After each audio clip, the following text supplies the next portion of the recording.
right. Hello. Hello. Hello.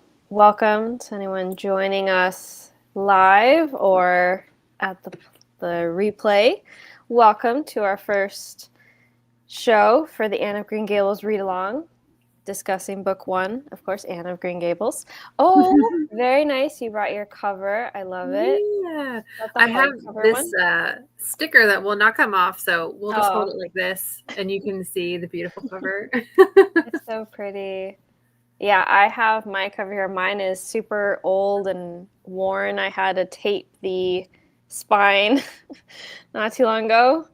It's a used copy I found, like probably 10 years ago at a used bookstore. So it's old with Megan Follows on it, who's from the 80s adaptation. But I mine is love it old. because it's so well loved. It is, but You now know? I had to, after taping the spine, I'm like, oh no, it's like actually falling apart. Yeah. All right, and I see Lisa here is joining. Hi, Lisa. Hi, Lisa. Thanks for joining us. So, we will.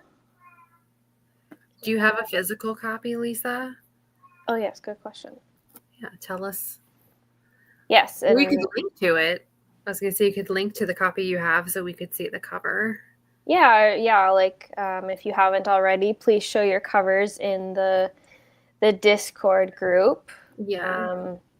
So in case someone is watching this who just got here randomly, we are doing this, excuse me, through B for Mama Needs to Read Romance through her members community. So in case someone is watching and is not part of that group, that is what this is for. But even if you're not, you're still welcome to come and enjoy and watch. So Lisa says, I do not. I read it for the first time in July. Oh, excellent. We're going to get to that, how recently people read it and what their thoughts were. We read it around a similar time, Lisa. Was I'm that going to your... have to actually look back at my Goodreads and see when I read it this year. Yeah. Because I don't know if I can remember. Hey, Kristen. Thanks for joining. All right. Thanks, guys, for joining. I was telling Emily I was like very nervous no one would show up. So thank you, guys. This is my first time doing anything like this and doing StreamYard. So you're doing a great job. Thanks. Lisa, it was my Canada Week book. Excellent. I mean, it's a classic. Perfect. It's a classic here for a reason. So I know, Megan, I can't wait to see all your photos from your honeymoon trip. So I do have, I'll show them at the end, I guess. I have just a couple photos to show from the museum. Kristen says, I plan on getting this one and the next one next month, so I'll be caught up. Oh, okay, like reading both. Excellent. Yeah, I'm glad then you'll be joining us next month too, because I know a lot of people have read, or at least are familiar with the first one, and not very much for the rest. So I'm excited for people to read the rest. All right, well, we will just get started with some more stuff. So as we've already sort of talked about, was this anyone's first time reading it? Was it a reread? And how many times have you read it? I can go first unless, Emily, you want to. Yeah, you can go first. So I think this might be like my third time reading it, maybe.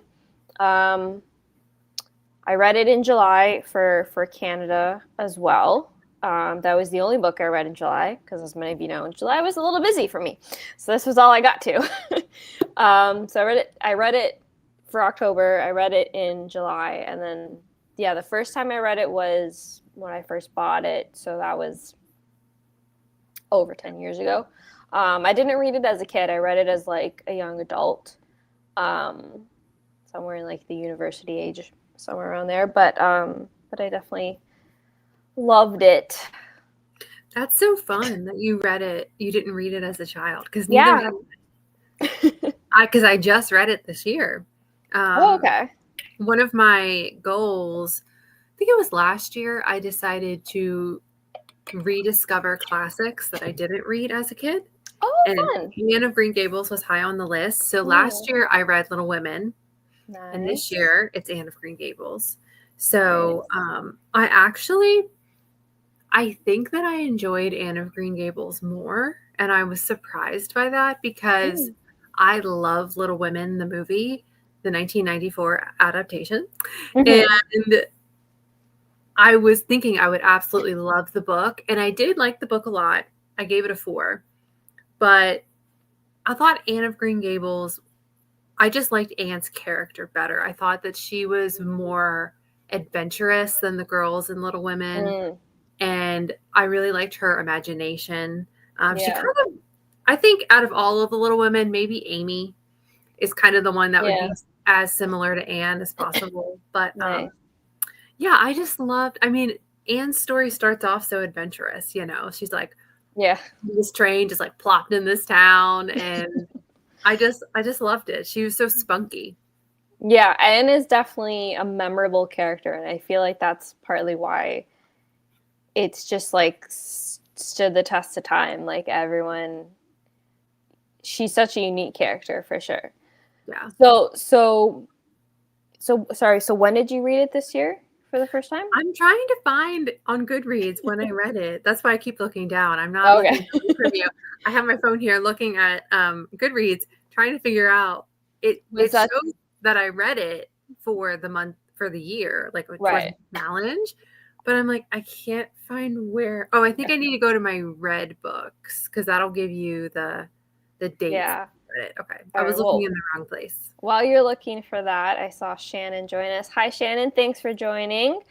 She says, I've probably read it about a dozen times at this point. The first time was when I was about 8 years old. Oh, awesome. So, Shannon, like, what was that like for you, since you might be one of the few people here who have read it as a kid? How did that, influence your childhood? And especially, like, I know, Shannon, you're Canadian as well. Did you have to read it for school, or was that you just picked it up on your own? Also, at 8, did you read like the original, or did you read like the kid version of it? So lots of questions, Shannon. Okay, I finally found that I read it in May. Nice. Okay, nice. Was that the only time you've read it, or did you like reread it closer to? Okay. Yep, so it's been a little bit farther. Hi, Sock. Thanks for joining. I know you were tired earlier, but appreciate you dropping in. Lost track of time. Oh, we just started, so you didn't lose much track of time. And Kristen says, that's so sweet, Shannon. Yeah, super sweet. So tell us in the comments, for those of you just joining, when was the first time you read the book? Is it a first time read, a reread? Shannon says, I've loved it since the first time I read it. I read the original version, just picked up on it. Wow, at 8? Good job, because there's language in here that I totally forgot about. Yeah. Anne was so unapologetically herself, and it stuck with me. Yeah, like I was saying, like Anne's character is so unique that you can't, I don't know, to me, you can't help but not love her in some way. Whether you relate to her or whether you're just like, wow, she's something. For sure. So what was everyone's star rating? So, you said that you had given like Little Women 4 stars. So does that mean Anna's 5? I gave Anne of Green Gables, now that I have my sticker off too, another reason I was looking down, I gave it 4.5 stars. Okay. So I'm a tough rater when it comes to books. Okay. So yeah, 4.5 is very good in my book. I really reserve my 5 stars. So I have a lot of 4.5 star reads. Okay. Is there anything like specific that like just took that half mark away that you wanted more of? I think for me, one of the things I struggle with just in general when it comes to classics is it feels dated, even though there's themes that resonate, they're kind of universal.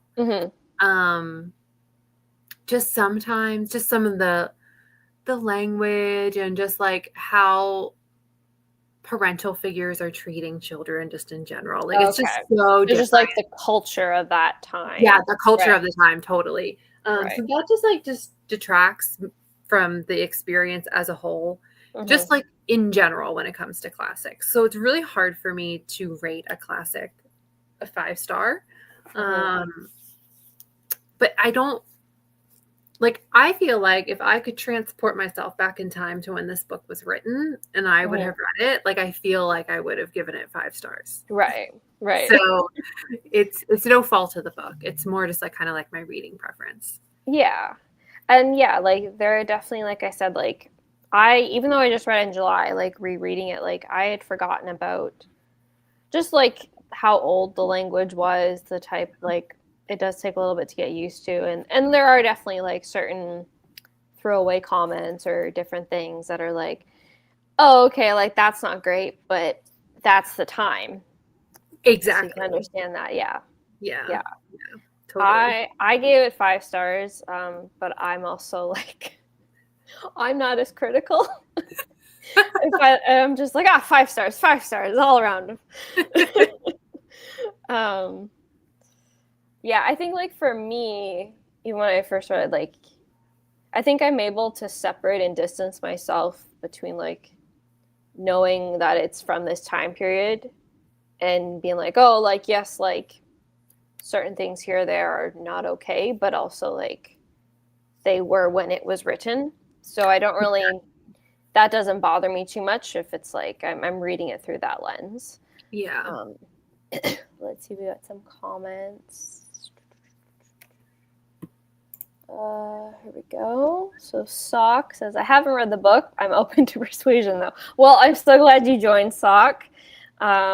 Yes, we're gonna persuade her if you like a spunky redheaded girl who's ready to charm the hearts of everyone she meets through many mistakes and mishaps that we'll get into later. Yes. Shannon says, I was a redhead who loved to read, so LOL. I've always given it 5 stars, but I'm very biased. That makes sense, though. That makes sense. Every redheaded kid, I'm sure, latched on to Anne as well, and her woes about her red hair. And Lisa says, I gave it 5 stars, loved it. Yeah, so like I mean, I know those people are out there, but it feels like most people who read it love it in some capacity. So that's good. I mean, it has stood the test of time for a reason, for sure. So some of you already mentioned, but how old were you when you first read it and what memories you have? Especially comparing, you know, Shannon reading it as a child. If you remember at all that first time reading it, or now like as an adult reading it, like for me, I remember, like I said, I bought the whole series at a used bookstore. And so I just remember like starting them all, and I was like familiar because I feel like I had seen one of the movie adaptations as a kid, so I was familiar with it. But I just completely fell in love with it, fell in love with Anne, the story.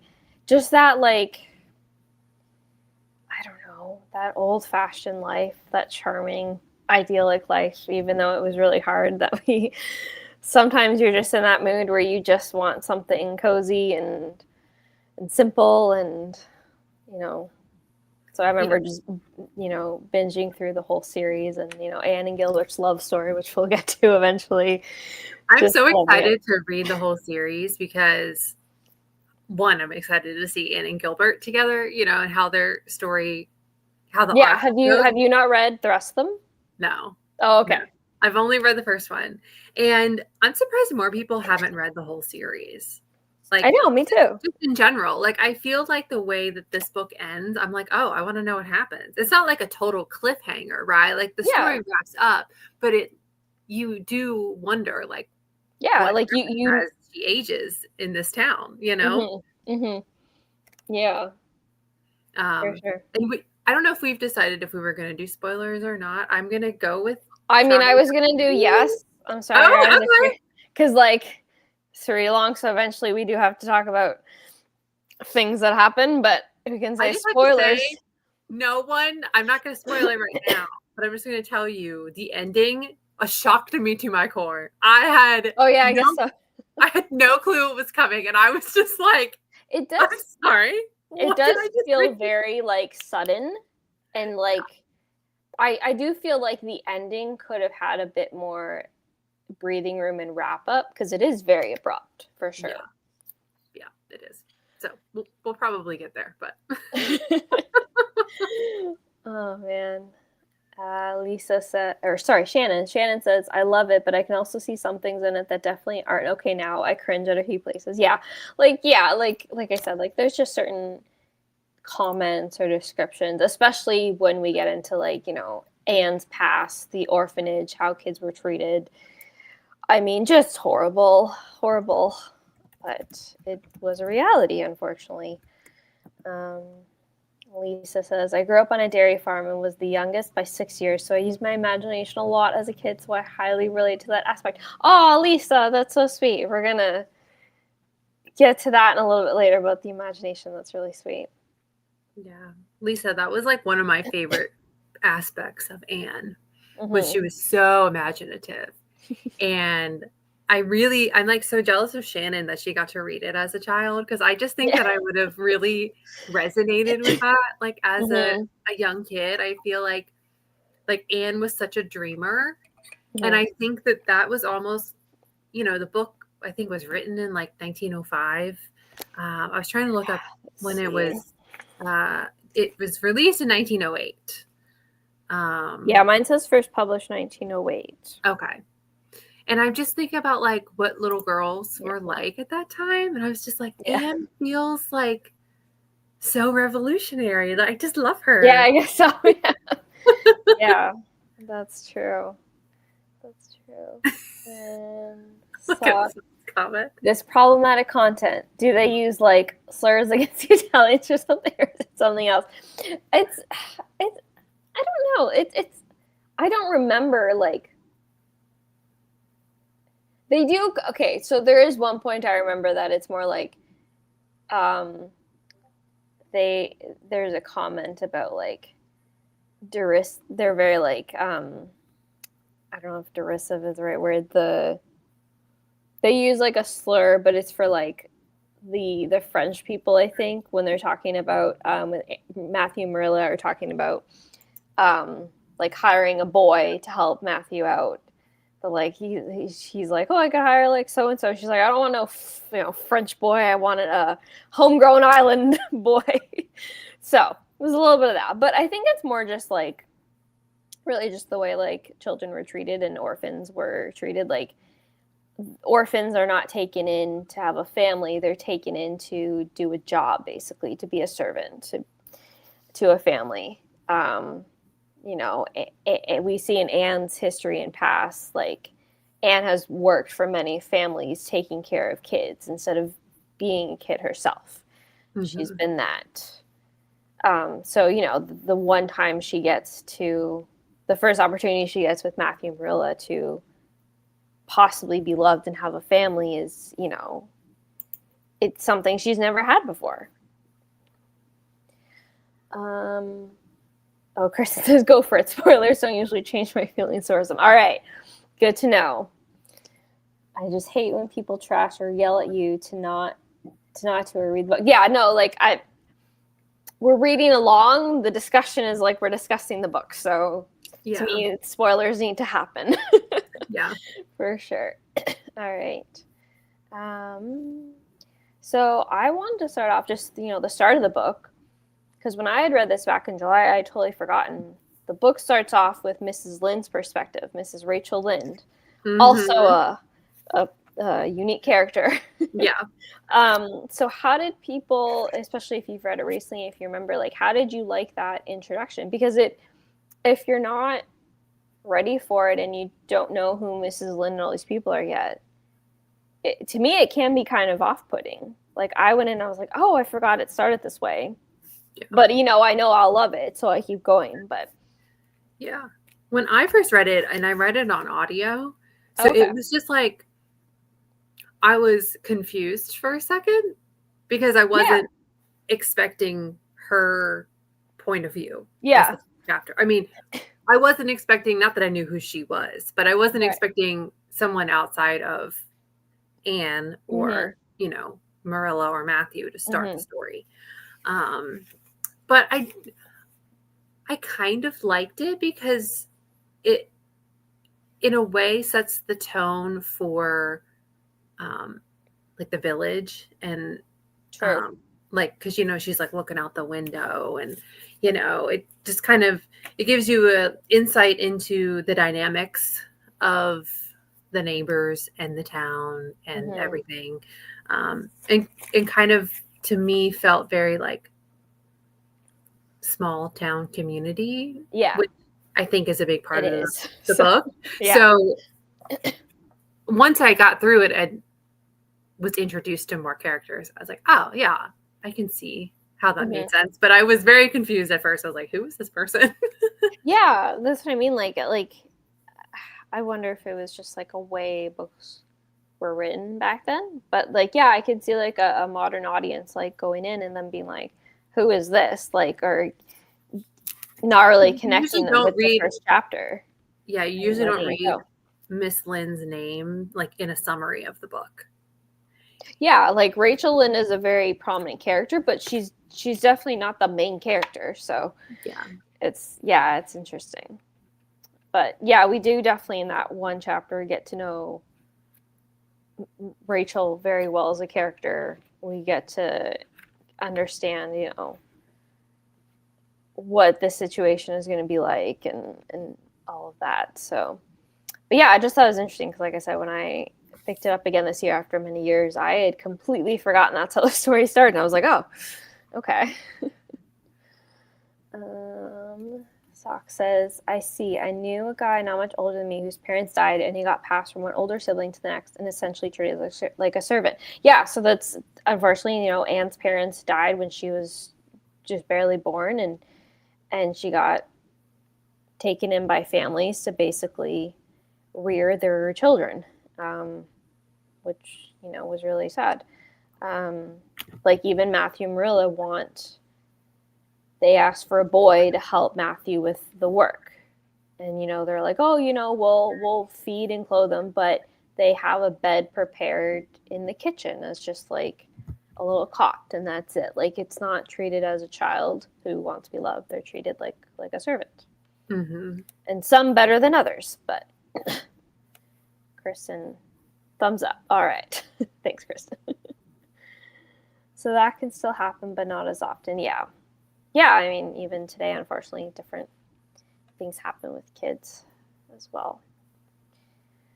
All right. So we'll get into more, hopefully, funner topics. Our favorite characters of the book, who really stood out. I mean, I know Anne is, I'm sure, a favorite for many of us. What other characters stand out for you? Like I said, that Rachel Lynn from that first chapter really...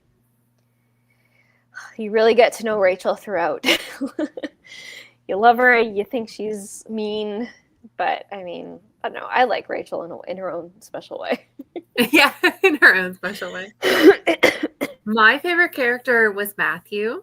Oh, yeah. Matthew. I love Matthew, which makes the ending of the book that much more. Yes. Yes. Should we... Yeah. So do we spoil it already for... Yeah, Matthew dies. Matthew dies at the end. There are little hints throughout. So like, now I kind of want to reread it for the little hints, because any hint went over my head. Let me tell you. It is very abrupt though. It is. Matthew reminded me a lot of my own father.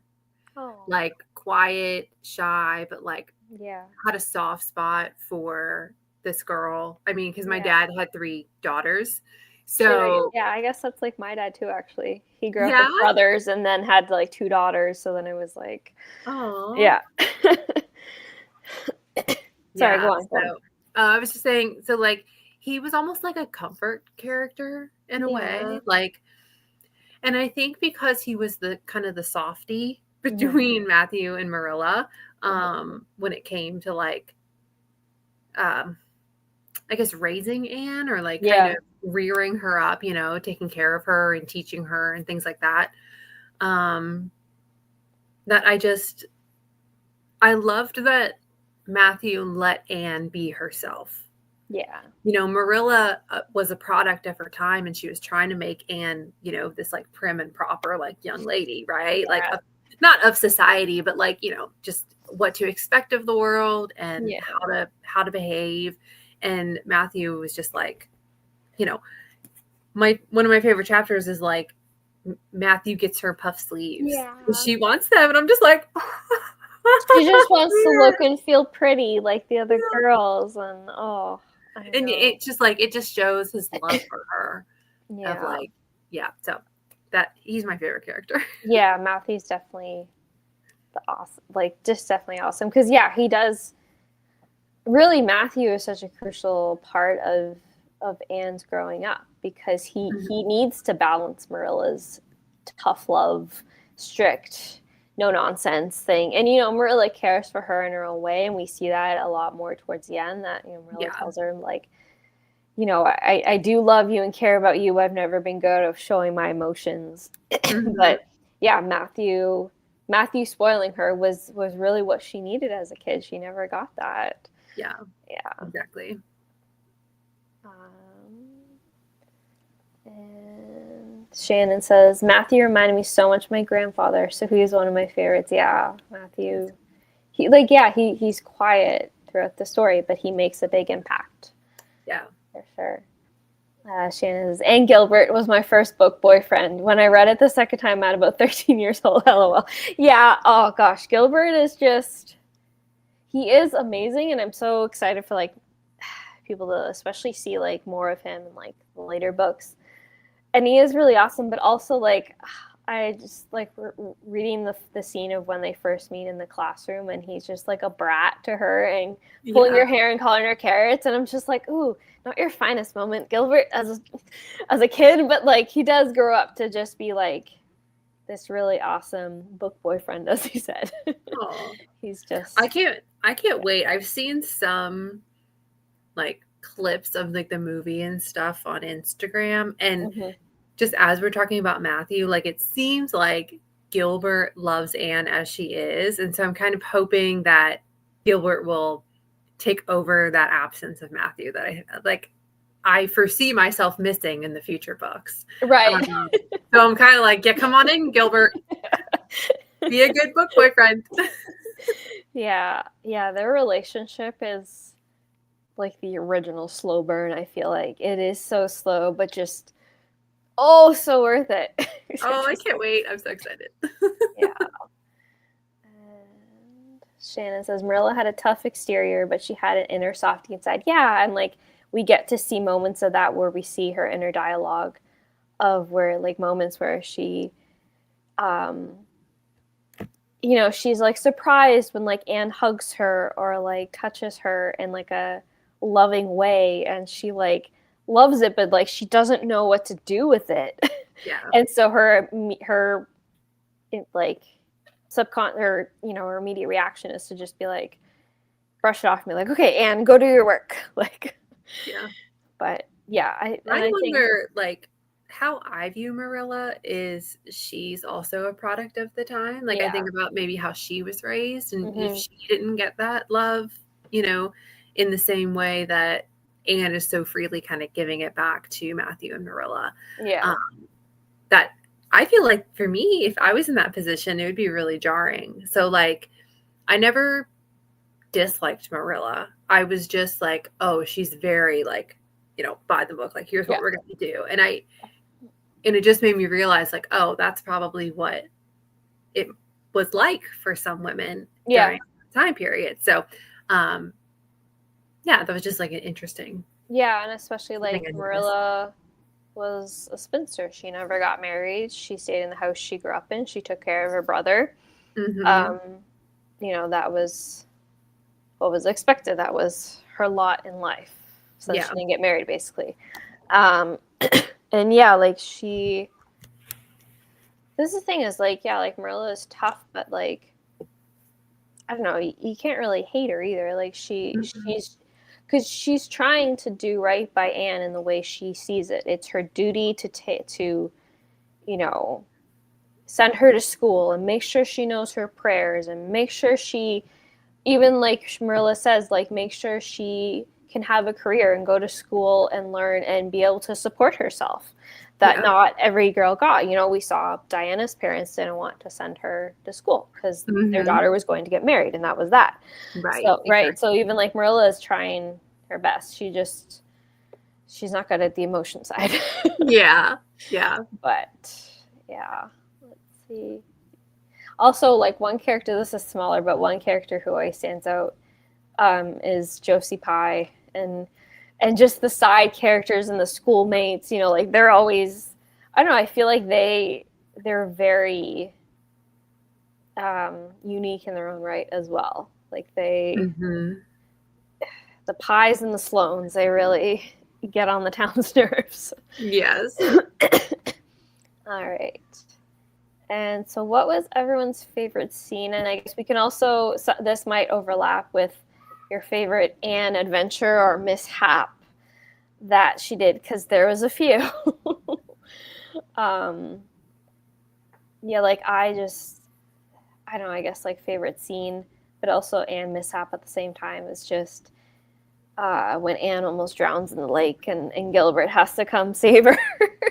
And the animosity still, stubbornness between the two of them, between Anne really, like Gilbert is ready to like love Anne to his dying breath, and Anne is like ready to, hold her grudge until the end, and she really almost does till the end.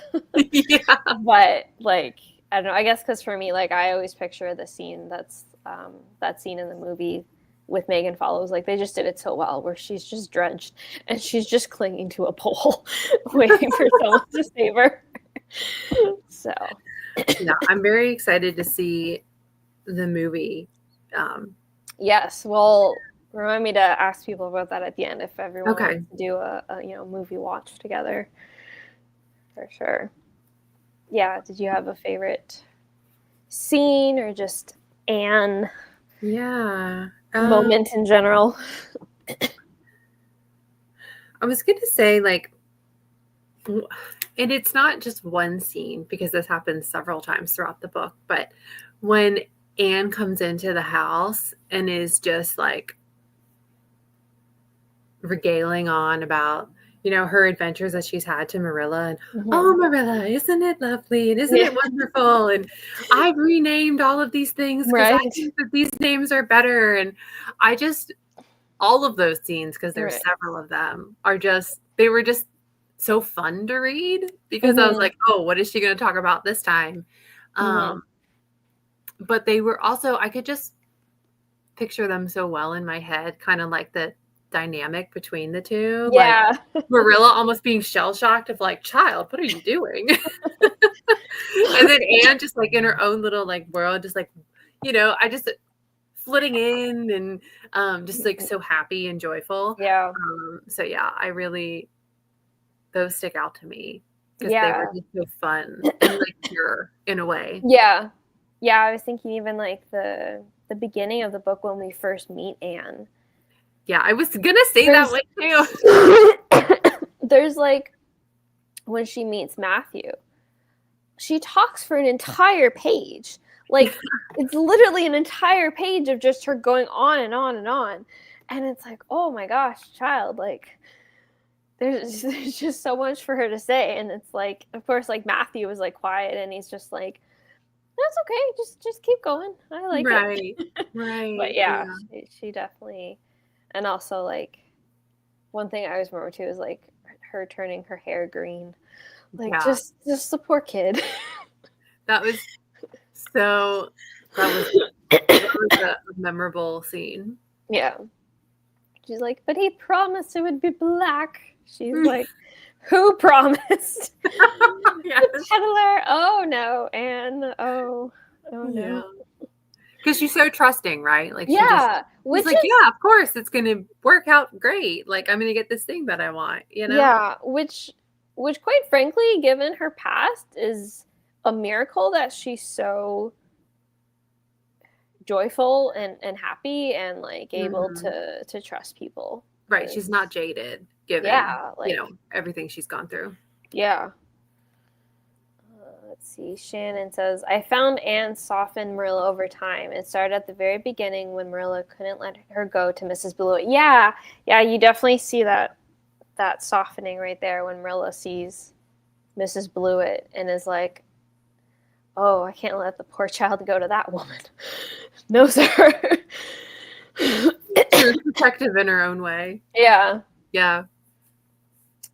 Shannon says, at the lake scene, I thought, oh, Anne, you are going to fall for him so hard in the future. Yes, right? Yep. Shannon says, I've been the redhead who actually succeeded in dyeing their hair black. FYI, it looks horrid. Haha. Oh, Shannon. Oh, there is a story there. Oh, wow. I can't imagine how Yeah. much of a shock that would be. Oh, I had wow. my hair dyed like a black, pretty much, like a Mhm. near black. And I'm already brunette to begin with, and it was already super dark. So I can't imagine going from redheaded all the way to black. Oh, wow. Oh, man. So, Shannon, you really, as the 8-year-old, you really resonated with Anne. Anne was, your other half. You guys Mhm. understood each other. Oh, man. Yeah, does anyone else have any more favorite scenes or moments? I mean, there's just so many, especially at the beginning before Anne really grows up. Because we do see her grow up throughout, especially the second half of the book, as she Yeah. starts to become like focused on her studies, and there's the competitiveness with Gilbert and her getting into college to become a teacher herself. Mhm. And like yeah, like I feel like Lucy Maud Montgomery definitely did a good job of showing Anne growing up and maturing, but not losing like who she was at her core. Like she Yeah. mellowed, but she didn't totally become different, if that makes sense. Right. Do you have something? You look like you found something very exciting. I was just reading ahead to Shannon's comment. Oh, okay. I haven't. I Okay, was hold I on. was laughing because I forgot about that, and it's so good. Oh yeah, the Anne getting Diana drunk always makes me laugh. I love that chapter. Oh, you're right. I totally forgot about that. That is. Oh yeah, it's like really only Anne can somehow make her drunk by accident. When like really it was Marilla's fault. Marilla put Yeah. the cordial in the wrong spot and didn't tell her. Mhm.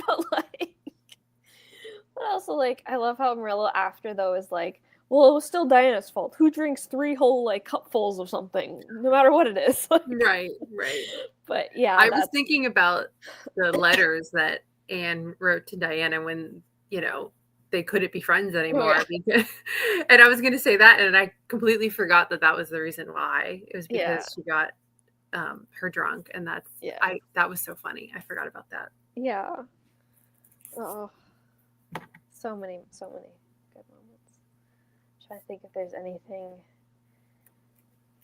else. I mean, I'm sure there's many things, but like I said, like the second half is much more focused on like Anne's studies and getting in and beating Gilbert and getting into the college. And Mhm. like I said, like she's growing up, but she's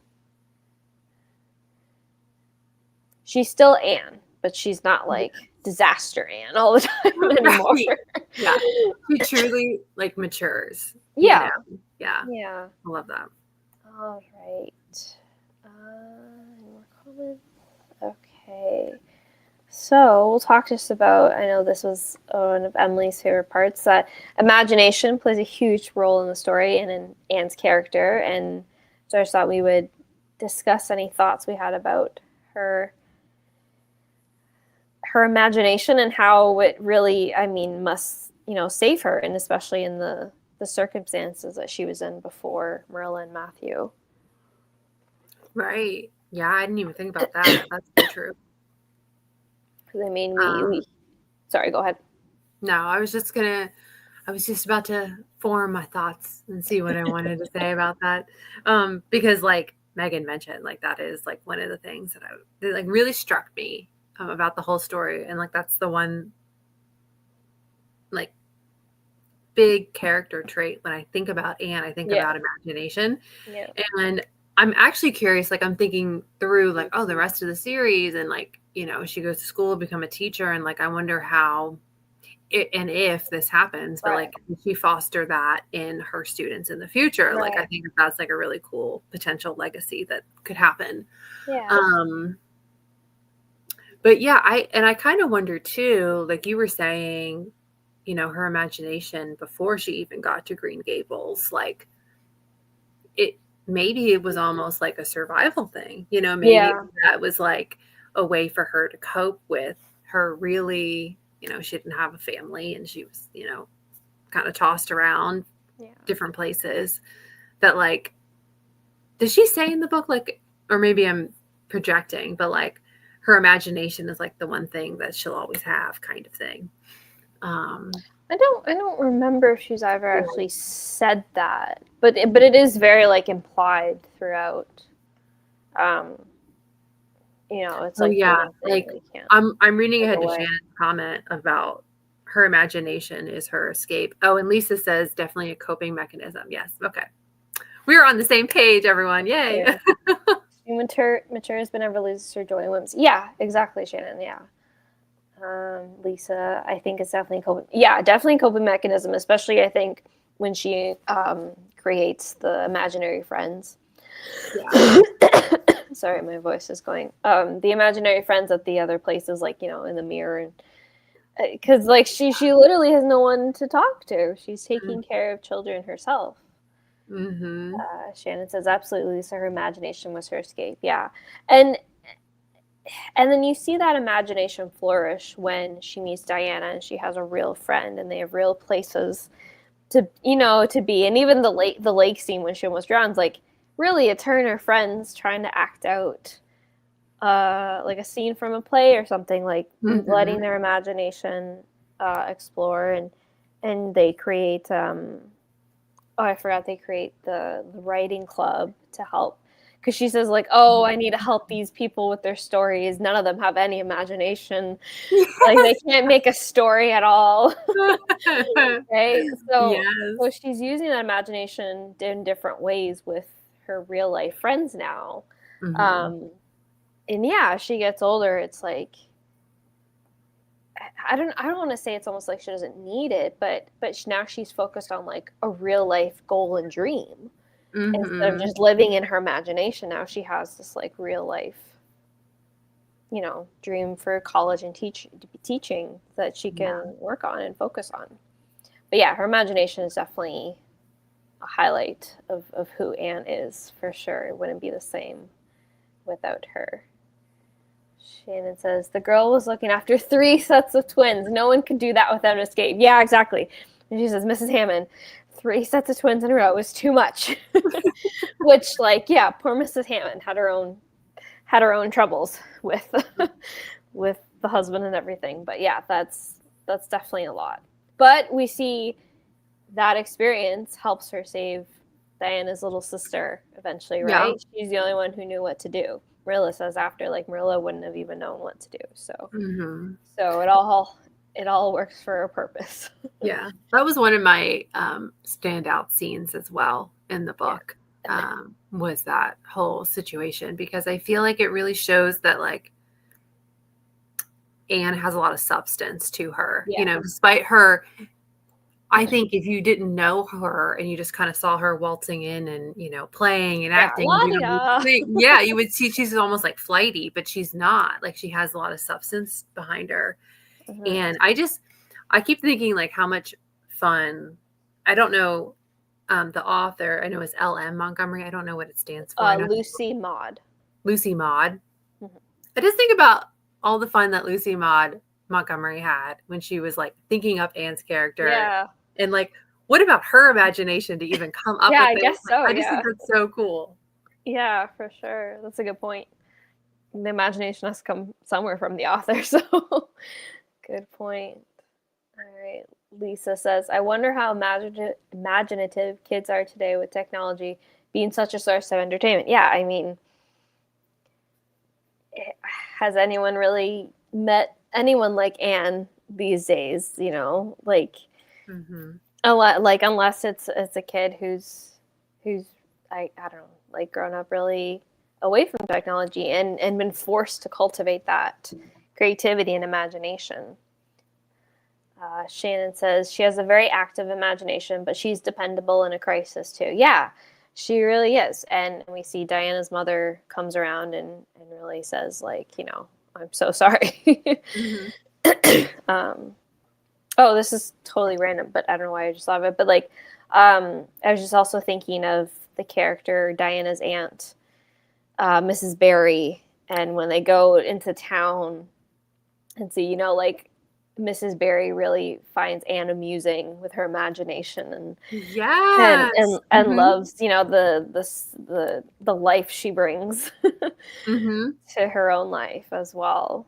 And then we see, even I think it's like later in the book when she's with Mrs. Barry when she's like at school now, Mrs. Barry remarks that like, oh, like she's different and she's grown up, but she still what was her word, like she still makes me smile or makes me laugh, so there's a lot packed into this little book because eventually it covers like 4 years, I think, of Anne's life.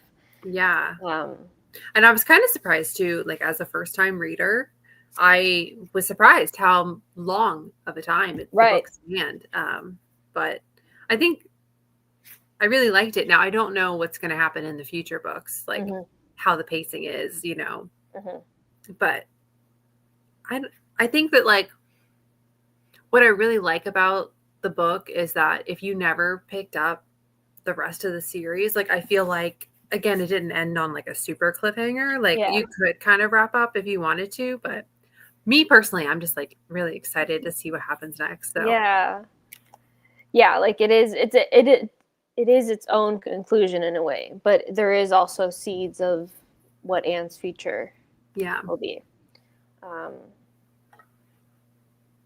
One character I realized that we haven't touched on is Miss Stacy, her teacher, who really helps Anne flourish but also focus her energies and her imagination.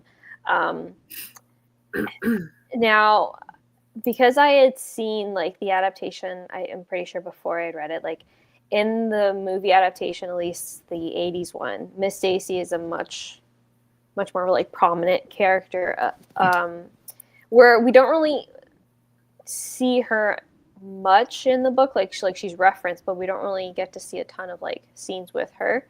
But she is still this role model for Anne to grow up and be like Miss Stacy, to be, Miss Stacy is willing to do things differently, but Miss Stacy is also still very strict about certain things, and she's not going to, I think Miss Stacy shows Anne a really good balance of being creative and imaginative, but also like keeping your feet on the ground as well. She's a good role model for Anne. And one thing I will say is that, like, even just Anne wanting to become a teacher, Miss Stacy is always, even throughout the books, the other ones, like Miss Stacy is always that guiding light for Anne of like, I want to be like Miss Stacy, Shannon's got a teacher with a personality like Anne's would be wonderful for kids. Yeah, like I just remember even for me as a kid, like not as a kid, but and now like being a certified teacher myself, like characters like Miss Stacy are why people are inspired to want to be a teacher or to want to work with kids. It's those characters that speak to us and inspire us. Yeah. All right.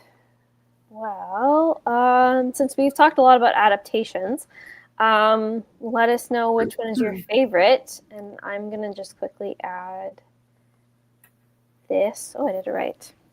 Oh, so cute. So these are just, just a couple of quick adaptations I found online. So in the middle is the one with Megan Follows, the 80s one that I'm familiar with and that I'm biased and I love and I think is the best. But there's lots of other ones. The one on the left, I've seen posters for it, but I've never actually seen it. There's the very popular Anne with an E, the Netflix one, Yeah.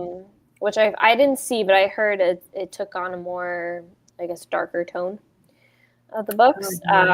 There's the cartoon one, which I had completely forgotten about until I searched it, but I do remember seeing the cartoon as a child.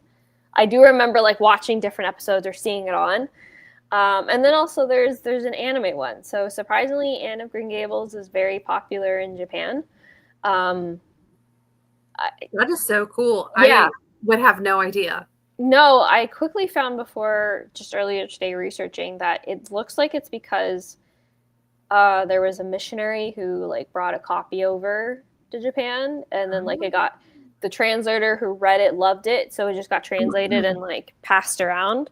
That is so cool. The little bit that I found out, but yeah, so it's very popular in Japan. There's anime. I love that. Yeah.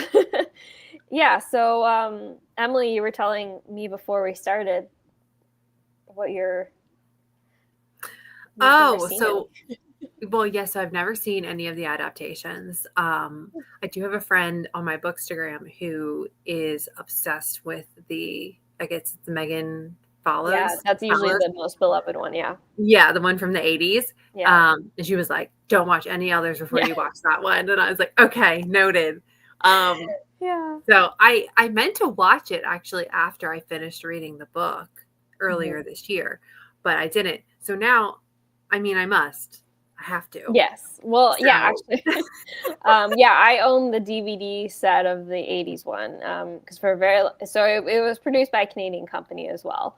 Oh, really? So, but you could only buy it on their website. So for a very long time, like, I had to shell out the couple hundred to get the DVD physically. And now, of course, I found out that they have their streaming service, just like the company itself. It's just them. But there is a way to watch it online.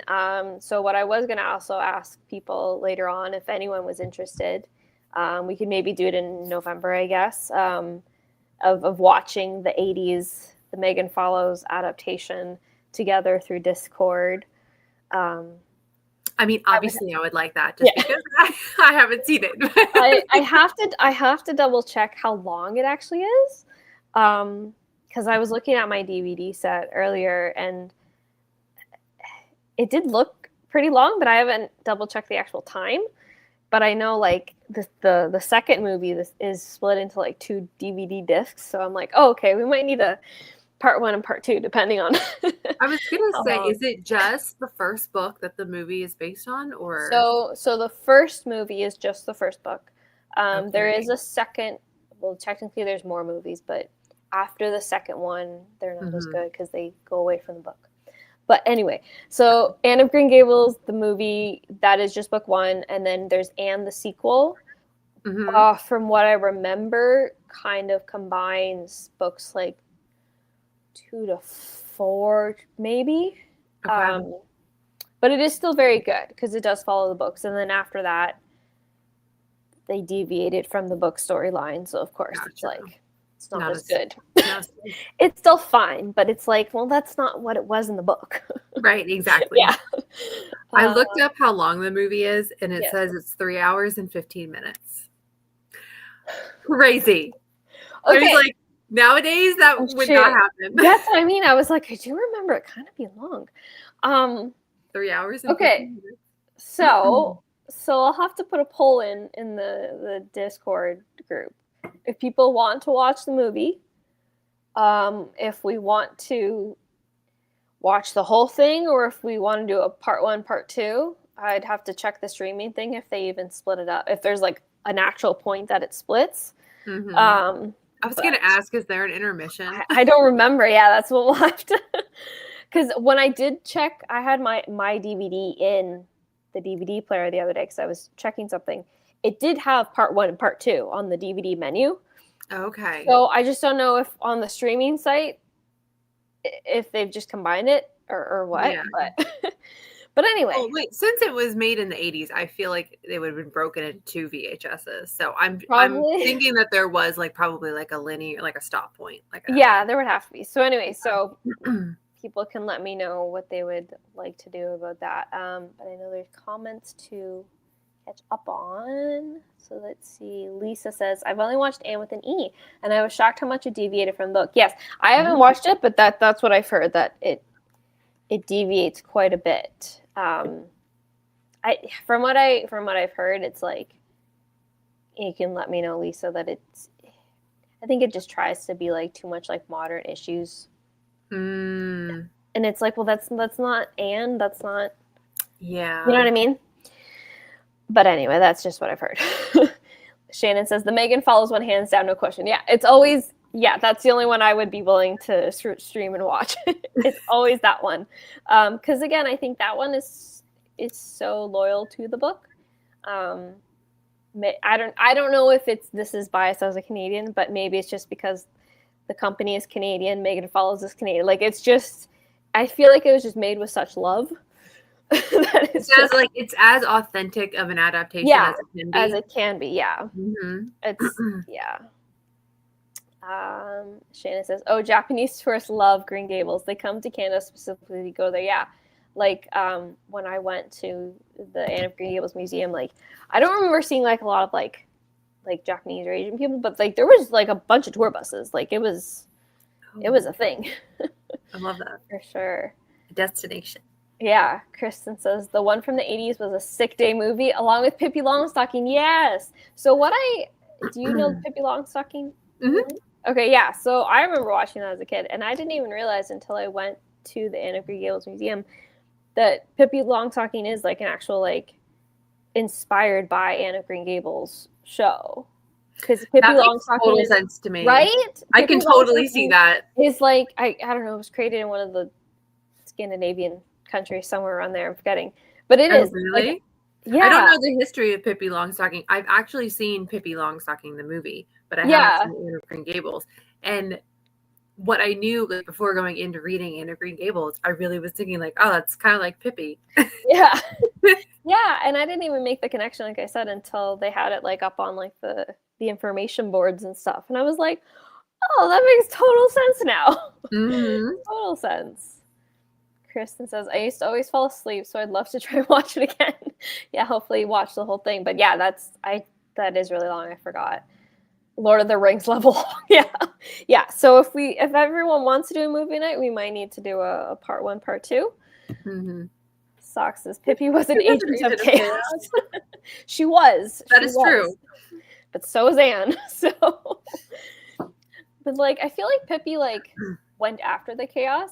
And I feel like chaos just landed in Anne's lap. Like, she really didn't try. Things just kept happening to her. Absolutely. So it seems like, the 80s Megan follows is everyone's favorite as well, which is good because it's the best. So we will have to show Emily. I'm glad that I was given a good recommendation by my friend. And you all have your friend spoke the truth. Don't watch anything else. Pippi was an anarchist. She would mess your stuff up just for the lulz. Yeah. For sure. So we're almost at the end, but if people don't mind, if people want to see, I was going to show some pictures from my sojourn to PEI to Green Gables. So there's like a lot. Oh, hold on. Sock has a question. Yes, Sock. State your question. But there's actually a lot of different Anne places and sites around PEI because it's like their claim to fame. So like they're milking it for what it's worth. Oh yeah, absolutely. There's like Anne stores all over the island, which I didn't actually go in, but and so the town of Avonlea is based on Cavendish, which is the real place that Lucy grew up. How was LMM's writing and giving a sense of place for Green Gables? Yeah, so that's actually a big point. So when I went to the places, like, it was completely inspired by where she grew up. So here, I'll show Oh, this is also like one of the very first copies that they had at the Wow. the museum. It first looked like there. So this, I tried to zoom it in, but this was on the wall. And this is all the different translations and covers of Anne of Green Gables that have been made. So there's like Japanese translations, Portuguese, there's just all the different. That is so cool. Yeah. Yeah, so they were like physically like on the wall there. And it was Mm-hmm. really, really cool. Yeah, so this is at the museum.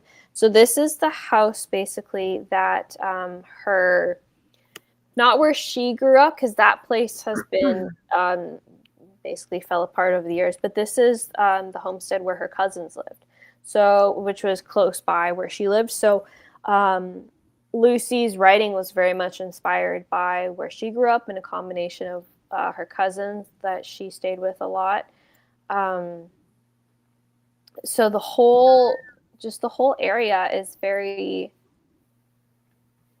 it's exactly what you read in the book, right? It's this farmland, it's this pasture behind the house as well. There's the wooded area, so it's like inspiring the haunted woods that Anne and Diana go through and play in as well, or Lover's Lane. So it's her Lucy's environment like really, really inspired. It's completely like oh gosh, I can't talk. The writing and creation of Green Gables is inspired by the real places that she knew and grew up around. So like this is like, so inside the house you can go in, and it's set up as like a museum now. But but like the house and the land did used to belong to her cousins that she would visit. So this was just an example of one of the inside rooms that are like done up. But I'm like, this is probably, what Anne's bedroom would look like. Right. Just a simple bed. You have your little wash basin and a closet, and that's it. And I know we hear about, Anne's bedroom at the beginning is very stark and bare, but she brings life into it later on with flowers by the window and all that. So I just thought that was a good example of what Anne's bedroom would look like. So this is the house from the other side. And you see, like, it's just, I don't know, maybe it's just because of the love of Green Gables, but it's like whenever I drive by or I see like a house that's like white with the green shutters, I'm just like, oh, I love it already. Yes. It's just, I don't know, there's something about it. So there's that, and then this is just me in front of the house. Everyone was taking their picture in front of the house. Trying to get it. Just be proving that I was there. Area. Sorry? I said it looks like such a pretty area. It is, yeah. It was really pretty. Yeah, like it's very open. There's, like I said, there's a wooded area behind that you're allowed to walk through, and so even when walking through like the wooded area, you really get a sense of like just different parts of the book were like coming back to my mind, because like I said, I had brought the book to read while we were on our trip. So like there were certain I remember we were driving, it might have been to here somewhere, but we had passed a sign that said, oh, Bright River. And I was like, wait, we're in Bright River? That's where I am in the book right now. Like, oh my gosh, real places. Yeah. So it's just so fun. That's like very immersive. Yeah, it was. So it was just, I don't know. Yeah. After being there and then reading the book, like you do really see afterwards the inspiration that she took from her own environment to create this. And so this was at a different place. So nearby is where it's called the Lucy Montgomery site. So it's where she lived, where her house used to be. That house, unfortunately, was, it basically, fell down with age, because there was a period of time where no one had lived in the house, so it just fell into disrepair and had to be taken down. But they do still have like the sort of like the house outline on the ground of you can walk around where she was. But this part was a part of the house that was able to be saved. So this was the original kitchen part of the house that Lucy lived in. And this was actually where she began to write Anne of Green Gables. So in their kitchen, when she was growing up, that she would help her grandmother be the postmistress. So their kitchen was the post office. Wow. And this is where she would write Anne of Green Gables. And eventually where she, posted it secretly to agents because she worked in the post office. So. Yeah. So I just thought that was really, really cool. And then this is the site of where her house originally was. So they have like a sign of like, oh, this is where like her bedroom would have looked out in the view that she had. And yeah. And then this is, so then like down, you like walk down a path and they've created like this building here, which is the actual post office. There's like, like operating? And there is an operating post office. It's like a really small section.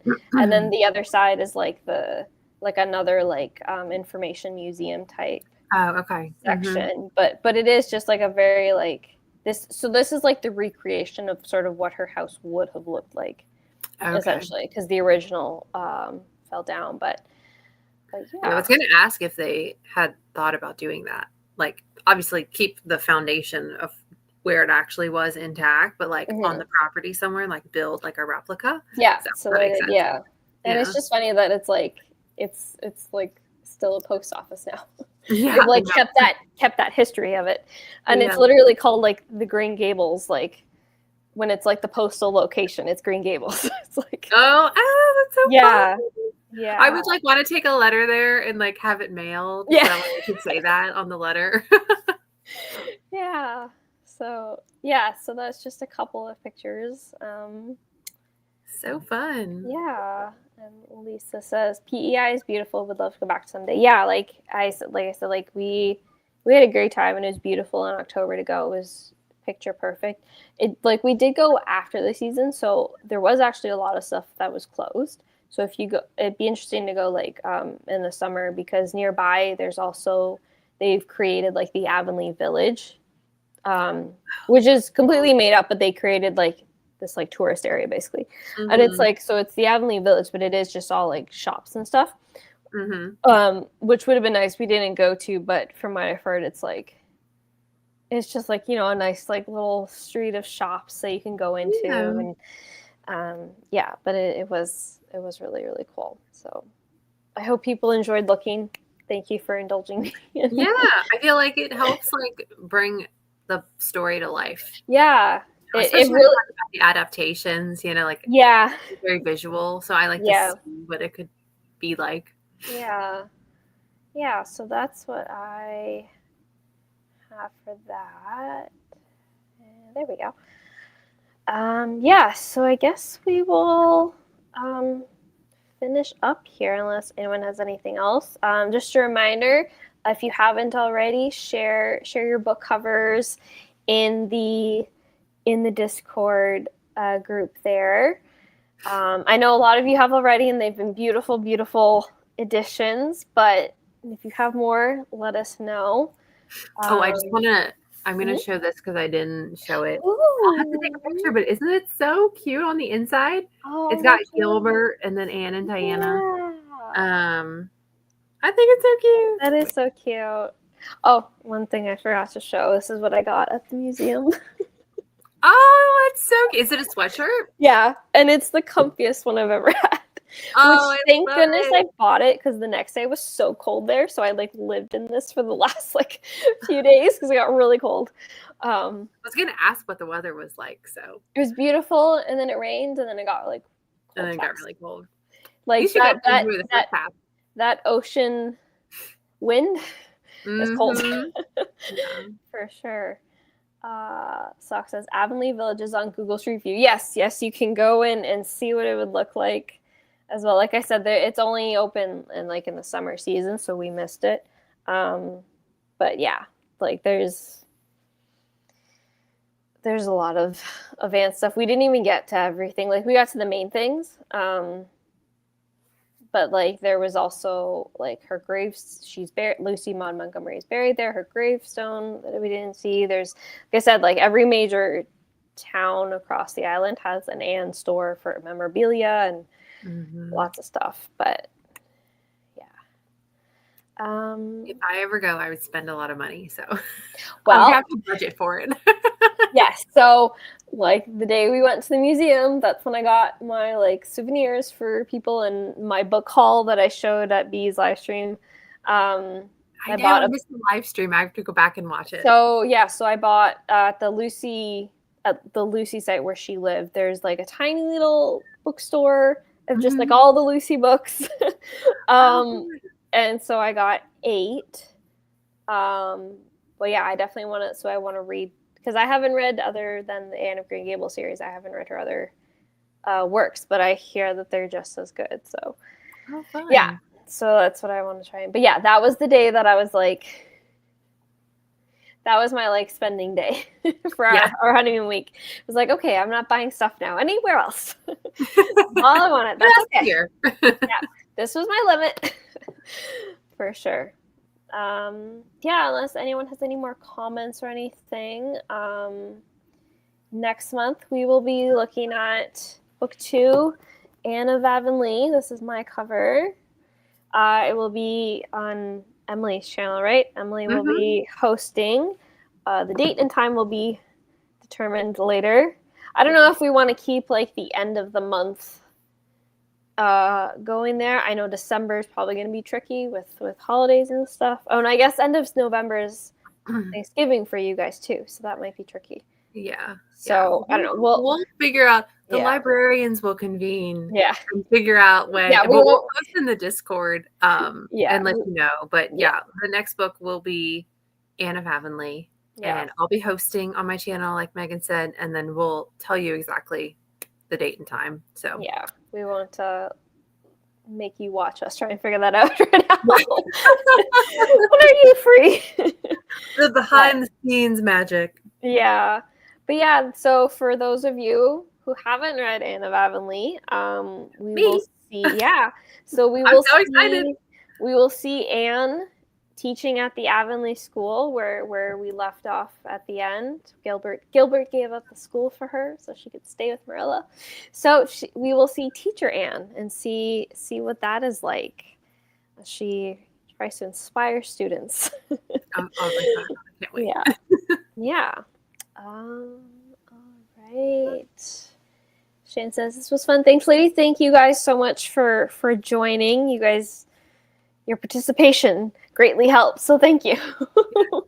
Sock, thank you, librarians. You're very welcome. Thanks, Sock, for coming and joining and staying, even though you haven't read it. Appreciate it. Kristen, awesome. Thank you guys all so much. Really appreciate you guys coming. Yes. Oh, Lisa says night, everyone. Yeah. So I'll put a poll in the Discord channel if we want to do a movie night, and if so, if we need to split it up. It sounds like we'll probably have to do it in 2 parts there for sure. But yeah, have a great night, everyone. Thank you again for coming, and we'll see you next month. Yeah, talk to you later. Have a good night.